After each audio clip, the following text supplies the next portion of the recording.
The door to the roadside bar creaked open as a small figure stepped inside, letting in a beam of fading sunlight that sliced through the smoky air. The laughter stopped for just a second, enough for every pair of rough, tattooed eyes to turn toward her. She couldn't have been more than 16, maybe 17, wearing a worn-out leather jacket far too big for her frame. Her sneakers were muddy, her jeans torn, and her hair tied back in a messy ponytail. She hesitated, clutching the edges of her jacket like armor as the eyes around her filled with confusion, curiosity, and soon, laughter.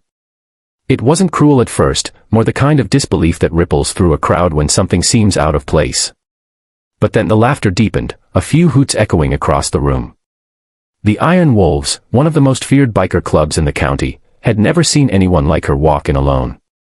A teenage girl, standing among grizzled men who rode steel monsters and lived by rules older than she was. The biggest of them, Tank, leaned back and barked a laugh. "What's this, a lost Girl Scout?" The room erupted again, bottles clinking, boots stomping. But the girl didn't move. She stood there, breathing slow, until the noise started to die down, and that's when they noticed the patch on the back of her jacket. Before we go further, if you believe in kindness, second chances, and the power of silent courage, please take a moment to like, comment, share, and subscribe to our channel Kindness Corner. Your support helps us spread stories that remind the world there's still good left in it. The patch wasn't ordinary. It was old, its colors faded, but the words were clear: Iron Wolves, founding member. A hush fell over the room. The men who had just been laughing suddenly straightened up, glancing at each other in disbelief. That patch wasn't something anyone could just buy. It belonged to legends, to the original riders who had built the club decades ago, long before most of these men had even joined. The girl turned slowly, meeting their eyes. Her voice trembled, but she didn't hide behind it. "This jacket belonged to my dad," she said softly. "Eli Rivers." A ripple of silence moved through the room like a cold wind. That name, Eli Rivers, was carved into the memory of every man sitting there. He had been one of the Iron Wolves' best riders, a leader, and a man who never backed down from a fight, or from doing what was right. He died years ago in an accident on Route 66, saving a family trapped in a burning car. None of them had seen his daughter since the funeral. And now, there she was, standing before them in his jacket. Her name was Mira. And she wasn't there to reminisce. She had come for help. Her mother's health was failing, the bills piling up, and no one in town seemed willing to lend a hand. "I didn't know where else to go," she admitted quietly. "Mom always said Dad's brothers would never let us fall." Her words hit like thunder. Around her, the laughter had turned to shame. These men, big, tough, loud, were suddenly quiet, their faces softening as the past came flooding back. Eli had been one of them, and they'd promised to look after his family. But promises fade when years pass, and the world keeps moving. Now his daughter stood before them, carrying both his memory and his patch. Tank, the same man who had laughed the loudest, stood up slowly. His voice cracked when he spoke. "Kid, you shouldn't have had to come here alone." He took off his cap, rubbing his hands over his face. Around the room, the bikers exchanged glances, silent nods that meant something unspoken had been decided.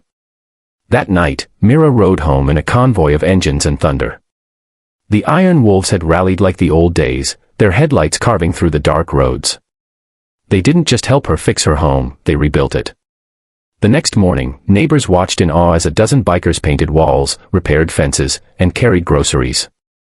For the first time in years, Myra's mother smiled. But it wasn't just about repairs. Something inside the club had changed. Mira became a quiet symbol of what they'd lost, and what they'd found again. The old loyalty that had been buried under years of pride came roaring back. They started charity rides, delivering food to struggling families, raising funds for veterans, and visiting kids in hospitals, always wearing their patches proudly, always remembering why they began. And at every ride, right at the front, was Mira, riding her father's old bike, restored by the same men who once thought they had nothing left to fight for. The sight of her, young, determined, carrying her father's name, gave them purpose again. People in town began calling her the Little Wolf. Months later, during the annual Iron Wolves gathering, Tank handed Mira something wrapped in cloth. Inside was a new patch, custom made. It read, "Legacy Rider." below it, in smaller letters, daughter of Eli Rivers. As the men watched her sew it beside her father's original patch, not a single eye stayed dry. She looked up at them and smiled faintly. Dad used to say the patch doesn't make you strong, it reminds you who you ride for. The words echoed in the silent hall. And in that moment, every man in that room understood, it wasn't just leather or thread that held their brotherhood together. It was love, loyalty, and the kind of courage that doesn't need to roar to be heard. From that day forward, wherever the Iron Wolves rode, people noticed the young girl among them, the one whose jacket told a story louder than any engine. She wasn't just carrying her father's legacy. She was writing her own. If this story touched your heart, please don't forget to like, share, and subscribe to Kindness Corner. Every click helps us share more real stories of love, redemption, and humanity with the world. Before you go, tell us in the comments, what does loyalty mean to you? Have you ever met someone whose quiet strength inspired you?